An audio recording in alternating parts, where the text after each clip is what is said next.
How to use the Notion application or the website for the personal organization on your PC or on the Notion workspace. For this, you follow the steps here, set up your Notion account, and then once you have signed up, download the desktop application or the mobile app to operate it on the mobile phone. Now learn the basic of the Notion pages and create a new page in the Notion by simply click on create a new page.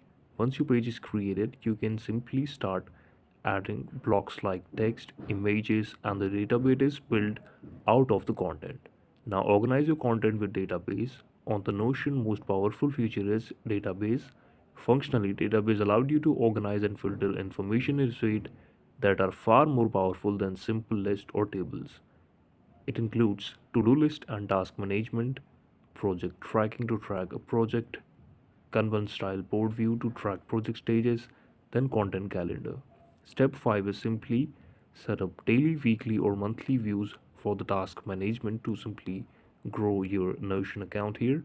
If you're using the Notion to stay on the top of your task, creating dedicated views for daily, weekly, or monthly tasks can make a big difference. For example, start by setting up a simple to do list. You can create a separated page called Daily Planner and use checkbox to list tasks. By setting up these views, you will have a better understanding of what tasks need your immediate attention, keeping you focused and productive.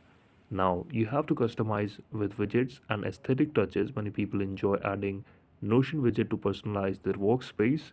So, some popular resources for Notion widget include websites like Indify and the Witchbox, which offers free widgets that you can embed into your pages. Additionally, you can customize the appearance of your workspace by using emojis, icons, and cover photos. Now, you have to collaborate with team members or the friends. If you're working with a team, you can simply collaborate with the team members, your friends, your family, and anyone who is using this Notion application or the software. Now, the last step will be simply automate your workflow with template and integrations. One of the Notion's strength lies in its ability to streamline repetitive processes. So these are all the things you can try it. Thank you so much for watching this video.